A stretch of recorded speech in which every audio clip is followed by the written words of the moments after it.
Hoy empieza uno de los programas más esperados por todo este canal y será nuestro primer programa sobre actualidad.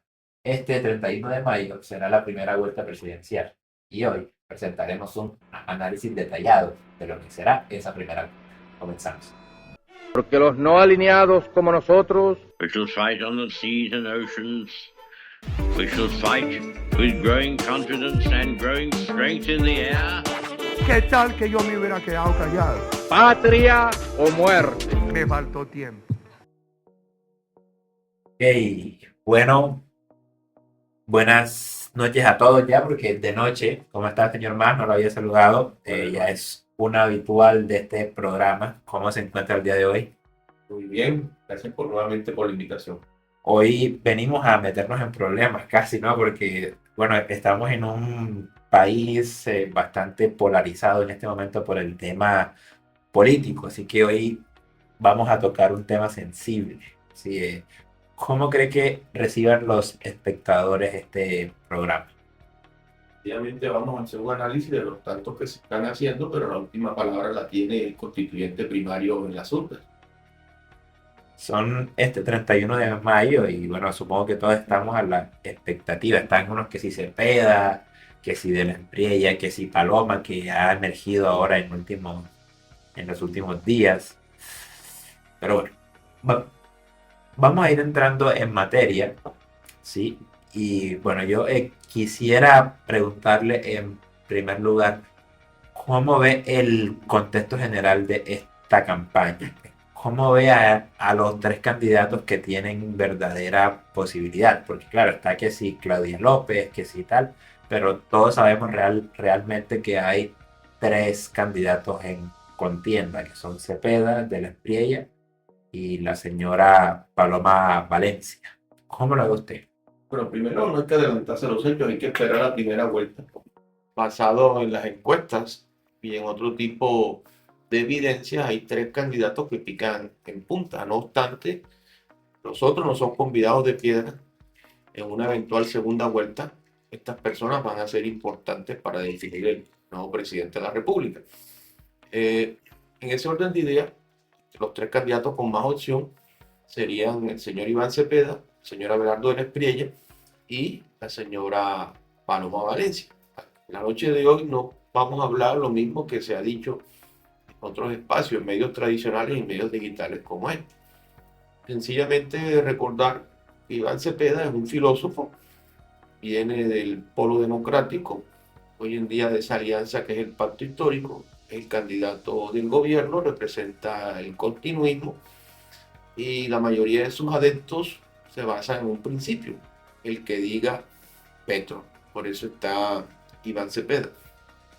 Segundo está el señor Abelardo de la Espriella. El señor Abelardo de la Espriella, un reconocido abogado litigante, una de las firmas más reconocidas del país, no solamente en materia penal, también lo ha hecho en otras ramas del derecho. Y de Paloma Valencia, es abogada, pero también aparte de abogada es filósofa. Ella pertenece a una de las familias correspondientes a la élite bogotana. Su bisabuelo fue presidente de la República. Su abuelo, reconocido poeta, no alcanzó la presidencia de la República. Y el, el abuelo materno fue uno de los fundadores de la Universidad de Los Andes. Ok. Me había comentado antes en off, fuera de cámara, algo que a mí me sorprendió. Me había dicho que los tres candidatos tienen muchas similitudes. ¿Cuáles son esas similitudes que pueden tener? Hay algo que no han dicho los medios tradicionales y tampoco los medios de la nueva era. Los tres candidatos, ninguno ha sido administrador público, ninguno ha sido ordenador del gasto. El señor Iván Cepeda y la señora Paloma Valencia han sido de elección popular, pero congresistas. El señor Abelardo Lesprella es la primera vez que se postula a un cargo de elección popular. Como no han sido administradores públicos, ordenadores del gasto, difícilmente podemos entrar a dirimir cómo sería su estilo de gobierno. Entonces, esa es la similitud. Es algo atípico en este proceso de elecciones presidenciales, toda vez que si miramos un poquito de lo reciente, del mismo Petro, del mismo Duque, del mismo Juan Manuel Santos y demás, han tenido cierta experiencia administrativa, pero estos tres candidatos, los que tienen más opción, ninguno ha sido ordenador del gasto. Ok, bueno, vamos a entrar de lleno con los candidatos, ¿vale? Empecemos por el elefante en la habitación, que es el candidato de quien más se está hablando y quien seguramente tiene el mayor número de adeptos en el momento y por lo cual la mayor probabilidad de ganar, o por lo menos esto según las encuestas que hay, ¿no? Que es Iván Cepeda. Y Iván Cepeda, él es un filósofo, como usted bien lo decía, que él estudió en la Universidad Sofía de Bulgaria, ¿sí? Fue educado dentro del bloque comunista. De hecho, a la edad de 3 años, Iván Cepeda tuvo que salir exiliado junto a su padre, Manuel Cepeda Vargas, del país. Sí, que era, bueno, que Manuel Cepeda era un conocido comunista, era miembro del Partido Comunista. Y Iván Cepeda, desde el año 1975 hasta el año 1981, hizo parte de las juventudes comunistas del país. ¿Vale? ¿Cómo ve usted a Iván Cepeda en esta elección y cuál es su estrategia frente a esta campaña presidencial? Bueno, la orientación política de Iván Cepeda es conocida, muy conocida. Iván Cepeda no fue iniciativa propia de ser candidato presidencial, es de Gustavo Bolívar para tratar de frenar al señor Quintero, el alcalde de Medellín. Recordemos que en esa propuesta inicial iba Quintero, iba Gustavo Bolívar y ahí iba la exministra Corcho. En ese momento Quintero picaba en punta, Gustavo Bolívar era consciente de que no le iba a ganar a Quintero y traen al señor Cepeda. Luego empieza, me parece, una errónea interpretación legal por parte del señor Quintero, se retira, viene la consulta, se dio la lógica, ganó el señor Iván Cepeda. Iván Cepeda, como dije anteriormente, representa el continuismo, la vieja estrategia de que la gente no vota tanto por Cepeda, sino por el que diga el señor Gustavo Petro. No hemos visto a Iván Cepeda en debates, lo hemos visto en la plaza pública y creo que comparte casi en su totalidad todas las propuestas de este gobierno. La estrategia que está jugando Iván Cepeda es la estrategia de mantener la diferencia. Probablemente ganará en primera vuelta, probablemente habrá segunda vuelta. Pero, como te he dicho siempre, la última palabra la tiene el constituyente primario en las urnas. Creo que los asesores del señor Iván Cepeda son conscientes de que en este momento lo importante para ellos es que él gane. No les interesa tanto la diferencia. Esta estrategia de no ir a los debates no es nueva. La utilizó en su momento Álvaro Uribe Vélez cuando aspiró a la reelección presidencial, cuando estaba de por medio toda aquella polémica de los falsos positivos y demás. Él no fue a los debates y ganó en primera vuelta. Entonces, creo que Iván Cepeda está retomando esa estrategia. ¿Cree que este tema de no ir a los debates tenga que ver con, pues, con esos supuestos nexos de los que se le acusan con el tema de los subversivos en Colombia, las FARC y todo lo demás? Es una estrategia de sus asesores.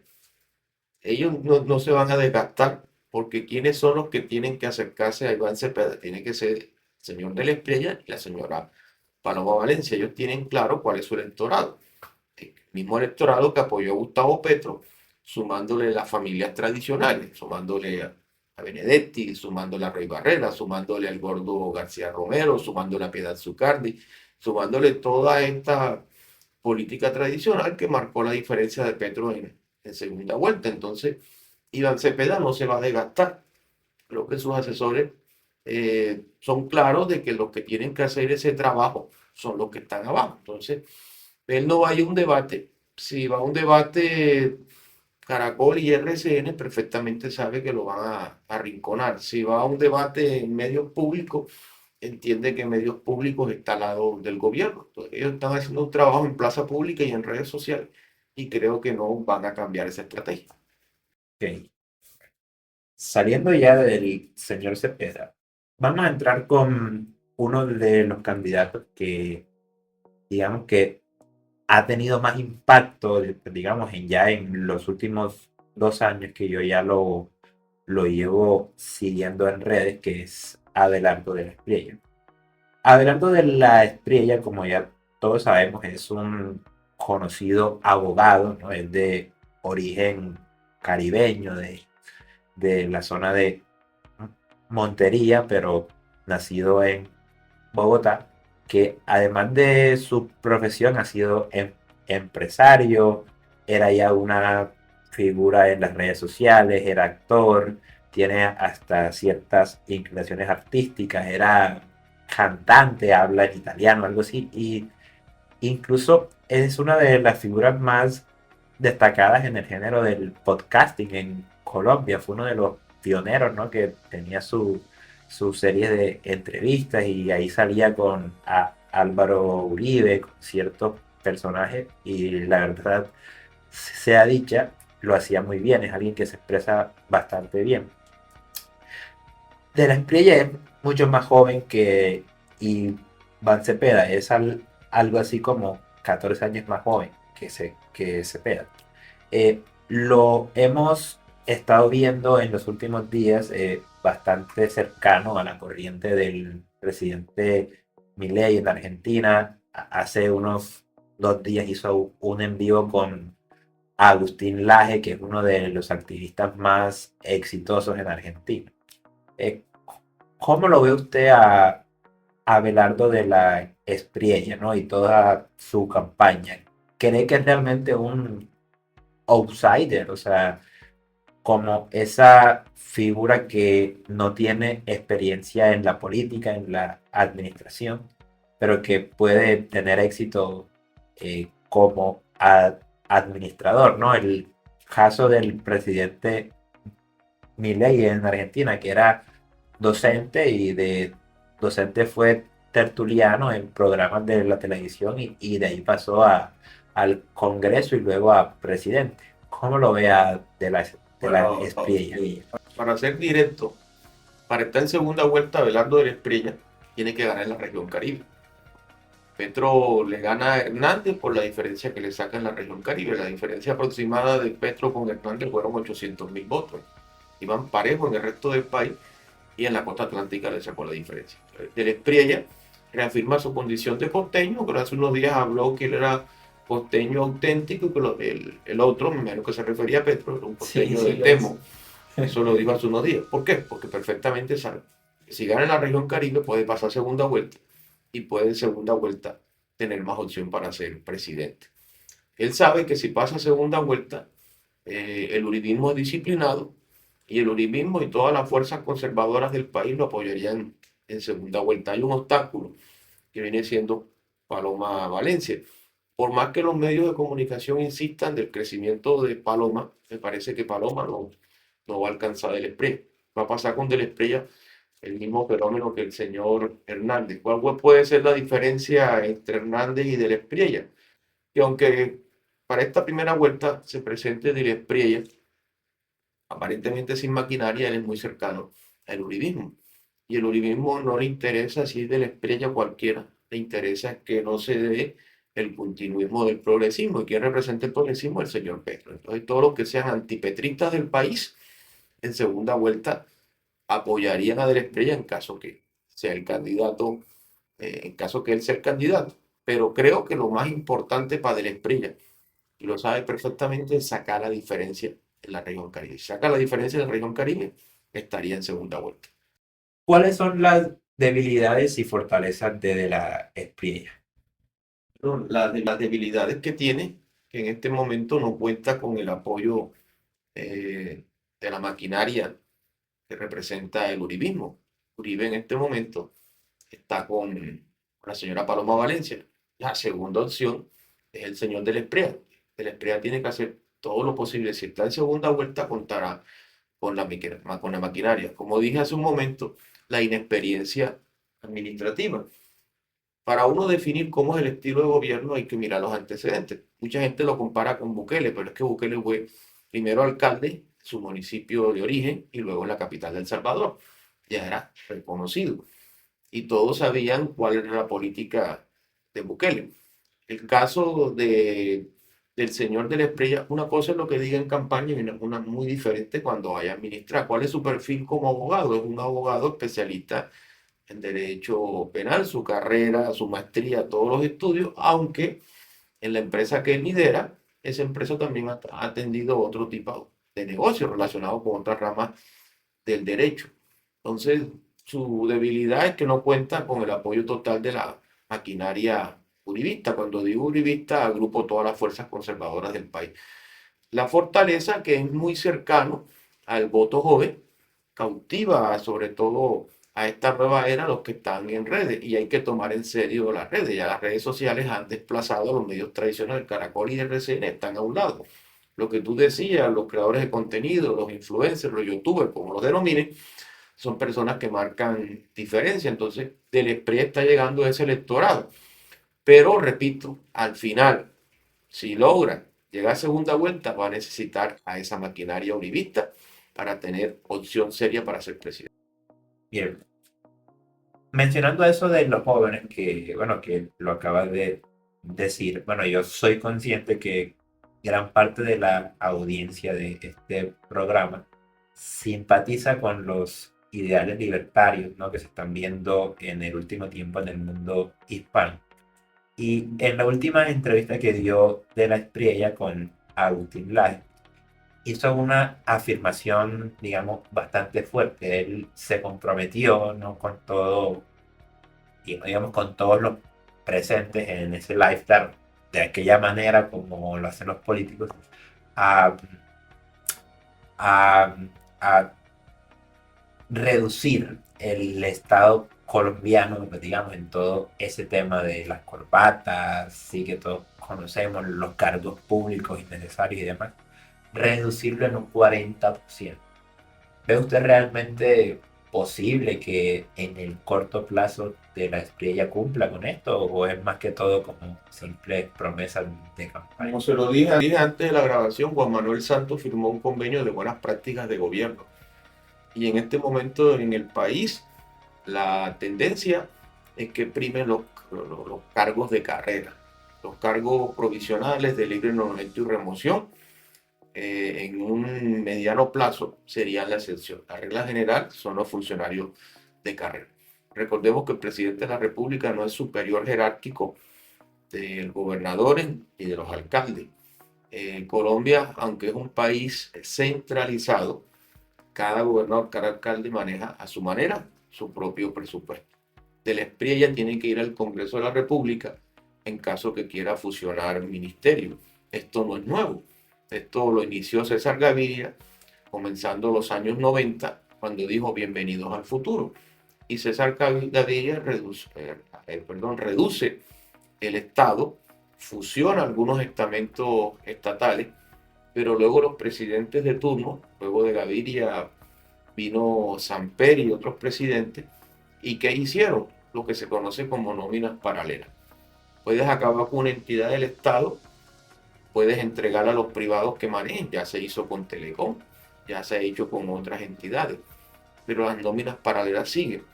Por lo que te he dicho anteriormente, si él gana, si él pasa segunda vuelta y llega a ganar con el apoyo de la maquinaria uribista, la maquinaria uribista, ¿en qué se basa? En el poder burocrático.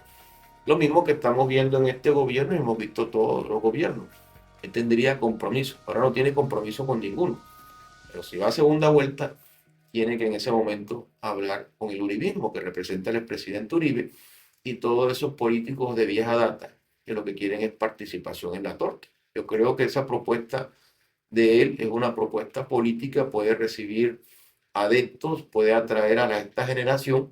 Yo soy de mediana edad y sé que si él llega a ser presidente va a encontrar resistencia en el Congreso de la República. Claro, no es mi ley de la Espriella, ¿no? Y encima que acabamos de salir de las elecciones del Congreso y vimos que hay mucho peso del pacto histórico en el Congreso, y pues ya sabe que a esa gente no le interesaría nada reducción de, digamos, Bueno, a ellos ni tampoco a los conservadores ni los liberales, porque claro, recordemos que como los Galán, recordemos los Lara y otras familias tradicionales toda la vida han vivido del Estado, o los claro, Santos. Entonces, tal cual. este es un país del corte santanderista y el corte santanderista simplemente no es otra cosa que vivir el Estado. Algo bastante lamentable, menos a mi parecer, ¿no? Va en el ADN político de Colombia. Claro, pues sí, yo pienso que hasta que en Colombia no se produzca un cambio en ese sentido, de no tener un sistema tan colectivista y no tener al Estado metido siempre en todo, siempre vamos a estar viviendo lamentablemente los casos de Pero hay corruptela y de corrupción y todo eso. hay excepciones a la regla. Hay departamentos como Antioquia, el Valle del Cauca, donde priman los emprendedores. Hay departamentos como el Atlántico, donde la base política es la base burocrática, donde el departamento y el distrito ya no aguantan No aguanta un empleado más. más De hecho, ese es el empréstitos, principal más motivo deuda, del más compromisos, porque ellos necesitan la base burocrática. En Antioquia no. Antioquia es un electorado diferente, Bogotá es un electorado diferente, Boyacá es un electorado distinto, Santander del Sur también lo es. Pero a nivel de nación se pueden suprimir ministerios. Pero la presión política que tiene, los compromisos que hace, sea el que gane, cualquiera de los tres que hemos mencionado, tiene que cumplirle a esa clase política tradicional rancia que vive el Estado. Las familias tradicionales de Colombia no viven de sus empresas, viven del Estado. Es, bueno, lo que en Ejemplo Argentina clásico. le dicen la casta. Ejemplo clásico, Andrés Pastrana. Toda la vida su familia vivió en el Estado. Bueno, ese es un tema que yo siempre he querido conversar y que nunca lo he hecho públicamente, pero el principal problema que tiene la economía colombiana y por lo cual nunca arranca es por el enorme peso burocrático que hay sobre ella. O sea, hay que ver la enorme cantidad de cargos públicos que sostenemos. O sea, yo, eh, a- antes de la elección de Gustavo Petro, yo era consciente que Colombia necesitaba un cambio, pero ese cambio era a tener libertad económica y permitir, ¿no?, que sean las personas quienes saquen el país adelante. Y ese cambio yo pienso que lo dimos fue en sentido contrario, porque eh, este gobierno, lejos de reducir el Estado, lo ha aumentado en muchos sentidos, ha metido más de, recuerdo el número, eran algo así como más de 40.000 empleados públicos nuevos, o sea, es algo exagerado, por lo cual no me extraña, ¿no?, que estemos en emergencia económica y que estemos quebrados en el país, pero claro, eso muchísima gente no lo ve. Pero bueno, para cerrar ya con el tema de la espriella, hay una pregunta que todos nos hacemos con él, y es ¿realmente De la Espriella tiene posibilidad de pasar a segunda vuelta? Aquí adelantándome al final. Hay tres candidatos con opción. En teoría, Iván Cepeda y otro. En teoría, esto es lo que plantean las mismas firmas encuestadoras que están inscritas en el Consejo Nacional Electoral y que están sujetas a eventuales sanciones si están demasiado aislados de esa realidad y han condicionado al elector. El señor de la Espriella, en primera vuelta, su rival no es Iván Cepeda. En primera vuelta, su rival es la señora Paloma Valencia. Y repito, y si de la Espriella pasa a segunda vuelta, para tener opción real, necesita de esa maquinaria que representa el uribismo. Sin ella es muy difícil que él pueda ganar. Entonces, ahora, en primera vuelta, el rival directo de la Espriella es Paloma Valencia, no Iván Cepeda. Vamos ahora, como ya veníamos hablando de ella, de la señora Paloma Valencia. Paloma Valencia es una senadora originaria del departamento del Cauca, descendiente de una de las familias más, digamos, asociadas al poder en esa zona del país, ¿no? Ella es, pues, digamos, la candidata oficial del uribismo porque viene de su partido y ha sido senadora muchísimos años, ¿sí? Desde que se dio la elección del Congreso y la famosa elección en la que fue ganadora ella, se ha venido hablando de su crecimiento y de su posibilidad de sacar a De la Espriella de segunda vuelta y meterse. Bueno, y se me hace a mí extraño porque realmente, más allá de ser una senadora, digamos, que ha estado ahí siempre, digamos, pidiendo del Estado, no era alguien muy conocida para el colombiano medio. O sea, si yo le preguntaba a cualquiera de mis cercanos si sabía quién era ella y realmente, más allá de lo básico, no tenían la más mínima idea. Cuéntanos un poco quién es ella, Paloma Valencia, y cuál es su, digamos, su estrategia de campaña y qué es lo que quiere hacer. Primero, aclarar a tus amigos que son de esta generación que ella pertenece a la élite de Bogotá. Desde que este país, comillas, se independizó, Ese es un programa que tenemos ahí, ¿yo? adelante, desde que Colombia, comillas, es república, es un país independiente de todo este tema del 20 de julio, el 7 de agosto y demás, hay unas familias que dominan el país y esas familias por conveniencia eligen presidente. Un tiempo le fue útil Uribe, ahora le es útil Petro, la famosa élite bogotana. La familia de Paloma pertenece a la élite bogotana. Su bisabuelo fue presidente, su abuelo fue candidato, no pudo. Estoy hablando del lado paterno. Del lado materno, su abuelo fue uno de los fundadores de la Universidad de los Andes. Y su abuelo, cuando se presentó el proceso de reinserción del M-19, apoyó a los candidatos del M-19 al Congreso, la señora Vera Grago. Entonces, Paloma Valencia representa lo que se conoce como el conservatismo puro. Uribe es una persona de corte conservador. Los ideales de ellos son los ideales de Laureano Gómez y de su mano derecha, que fue Urdaneta, porque Laureano Gómez estuvo muy enfermo cuando fue presidente. Unos señalan a Laureano Gómez como el responsable de llegar a la Junta Militar con Rojas Pinilla al gobierno, y por otra parte su hijo Álvaro Gómez, persona muy preparada, un gran estadista, no pudo ser presidente de la República por ese pasado oscuro de Laureano Gómez.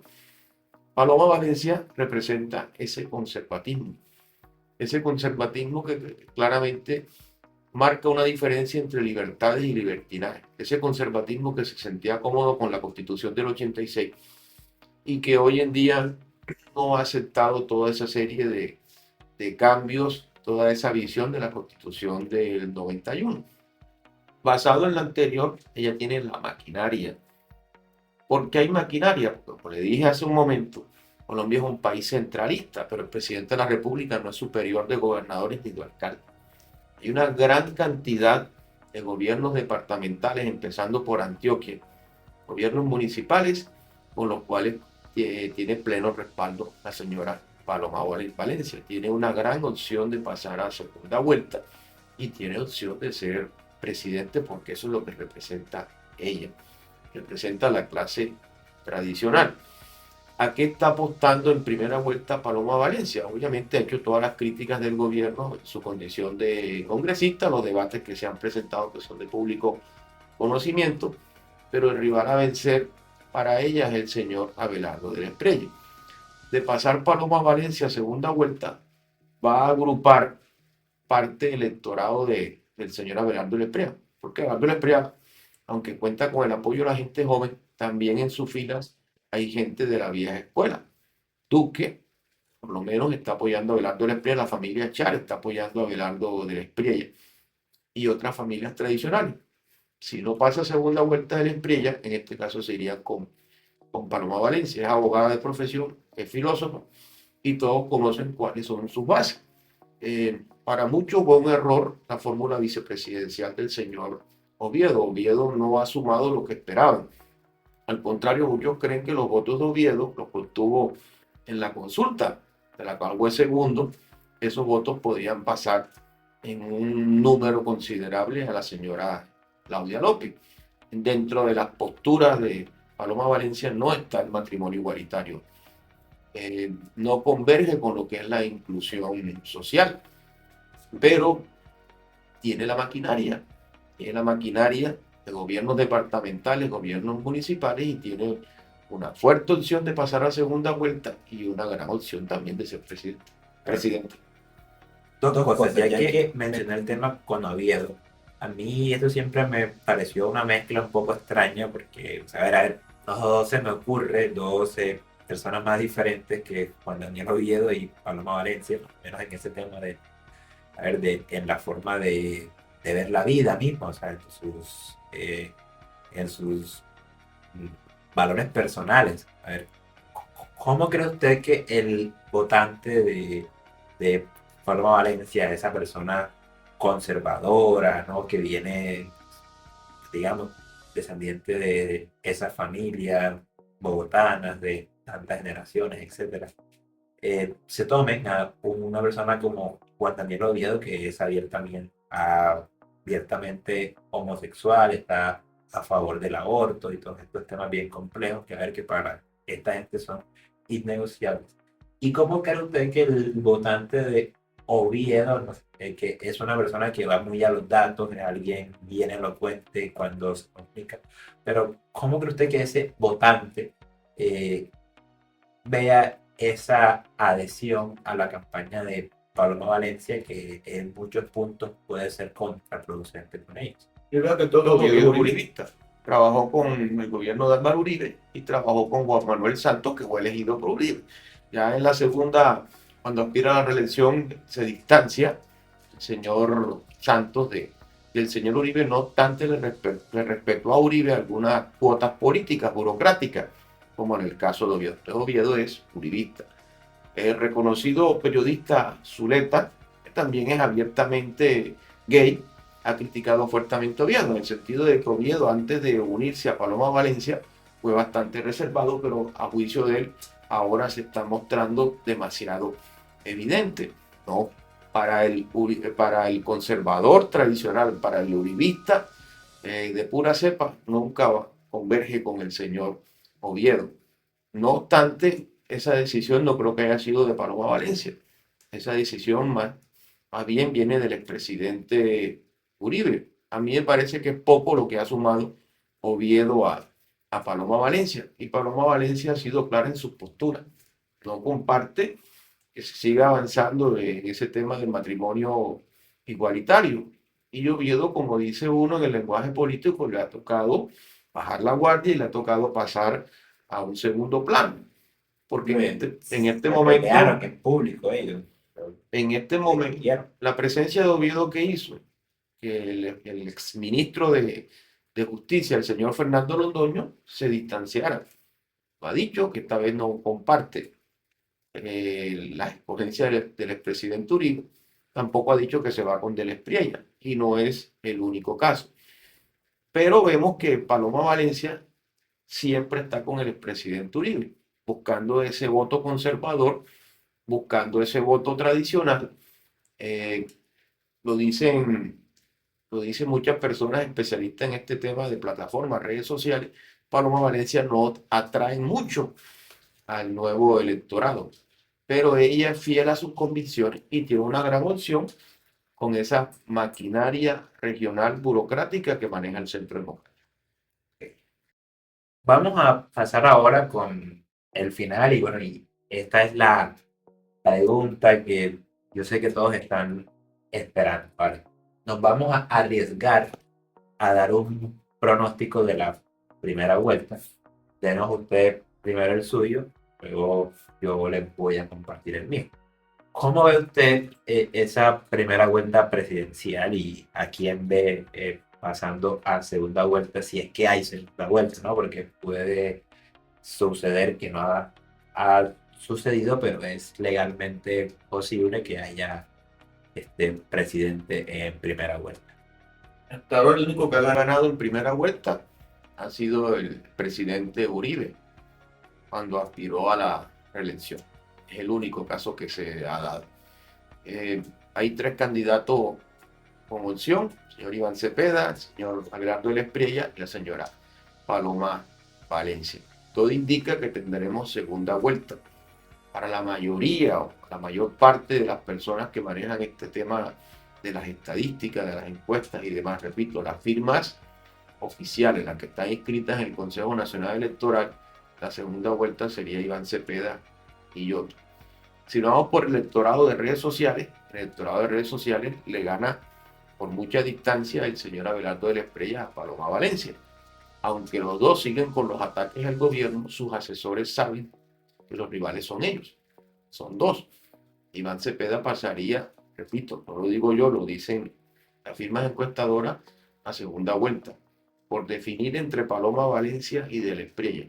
Primero, ¿quién lleva más tiempo trabajando la campaña? El señor de la Espriella.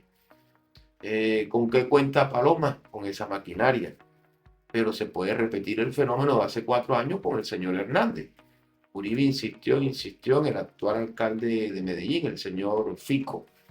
Y con Fico no pasó nada. De hecho, todavía mucha gente piensa que si Alex Chap era el candidato, Alex Chap tenía más opción o podría haber dado más pelea al señor Petro, muy a pesar de que en ese momento estaba en caliente el escándalo de Aidan Erlán. Entonces podría ser el señor Abelardo de la Espriella el fenómeno Hernández.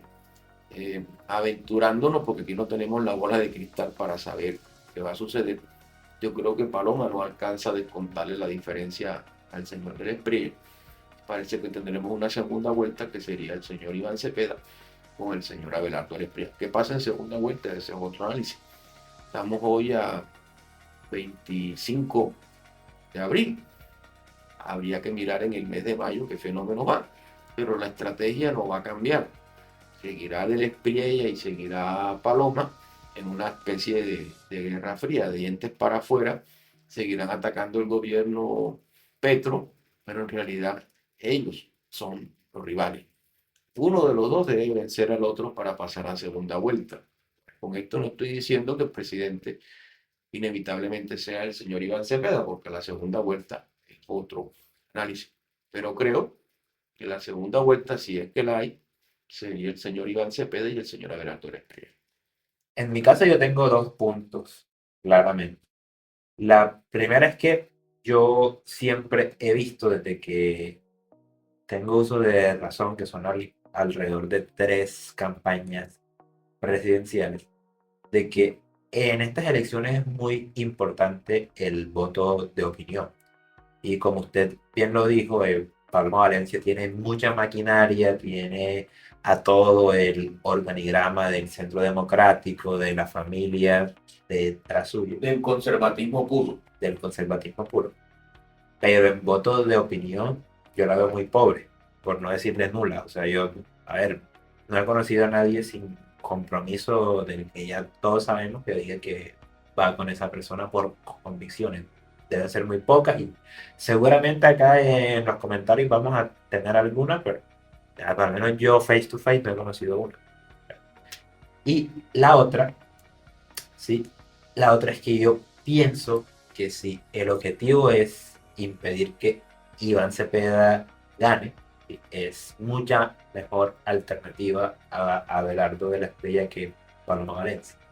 Porque Abelardo, como tiene bastante voto de opinión, ¿sí? Ese voto de opinión no es completamente endosable a Paloma Valencia.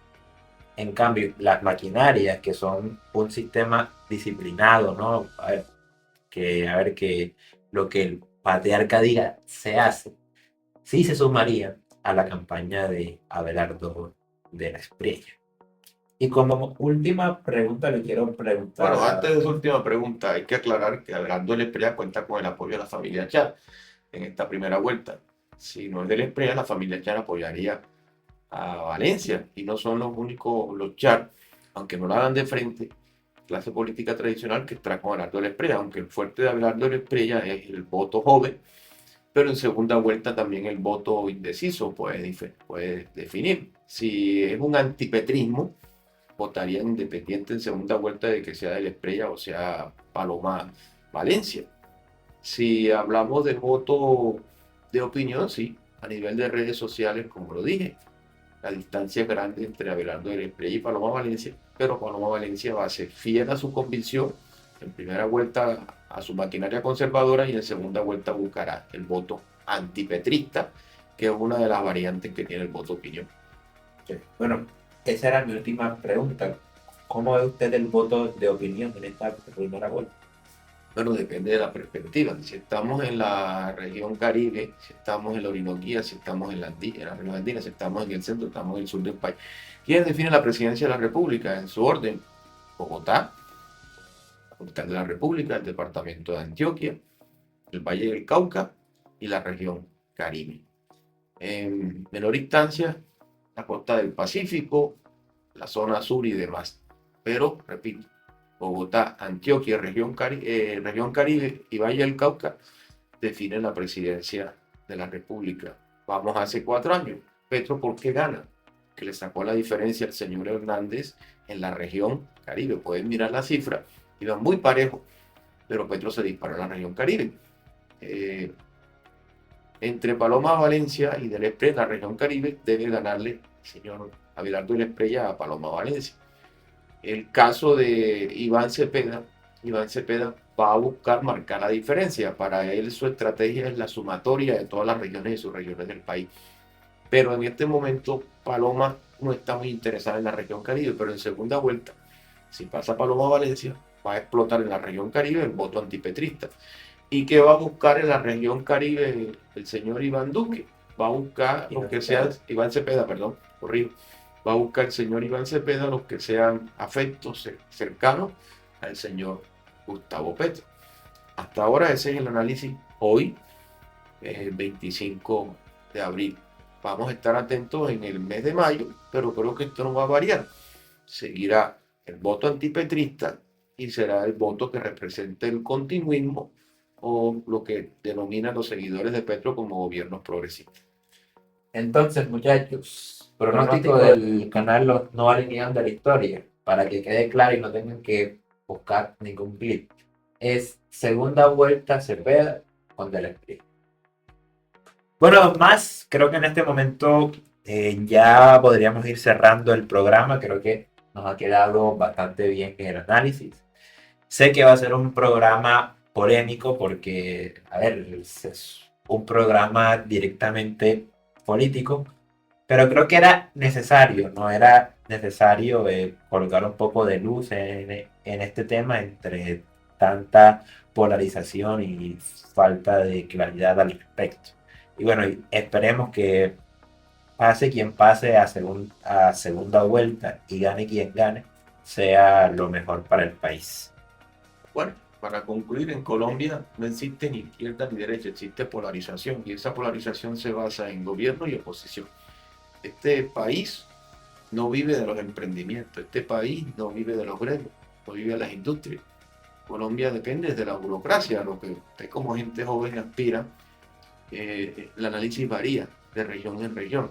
En el Valle del Cauca está la economía naranja, las grandes academias de baile, postula Cali como capital de la salsa. Aquí en el Atlántico, por más que sea un esfuerzo con el carnaval, no existe economía naranja, solamente una economía mediática, los mesecitos del carnaval y pare de contar, pero en el Valle del Cauca es todo el año. Y así de región en región, pero acá en nuestro entorno, el departamento del Atlántico es eminentemente burocrático, dependiente de que el gobierno sea del corte petrista o del corte antipetrista. Pero usted que viaja y usted que conoce Antioquia, los ejes cafeteros, ahora se ha vuelto un buen destino también el sur del país, la Amazonía y demás. Allá tienen una visión distinta. Ojalá esa visión de emprendedores llegue al departamento del Atlántico para que la gente no dependa y no sufra tanto dependiente del presidente, del Congreso y el alcalde. Entonces, la idea de hoy no es inducir a que voten por ninguno. Cada uno tiene sus preferencias para primera vuelta. Si hay segunda vuelta, el análisis varía. Bueno, muchachos, hasta aquí ha llegado este programa el día de hoy. Sé que nos dejamos muchos temas en el tintero que tratar, pero bueno, contamos con el tiempo con el que contamos y creo que logramos cubrir las generalidades de esta primera vuelta presidencial. No está de más siempre decirles lo mismo, ¿no? Que se suscriban, que le den al like, que lo compartan con sus amigos y que ya nos estamos viendo en el próximo programa. Esperando ya con otro temita pues, menos polémico que este y que, digamos, no acarree tanta tinta, digamos, pero este ya era necesario. Pues, ustedes saben que yo soy muy poco de pronunciarme sobre estos temas, pero bueno, este era completamente necesario y Ahí nos estamos viendo. Chao.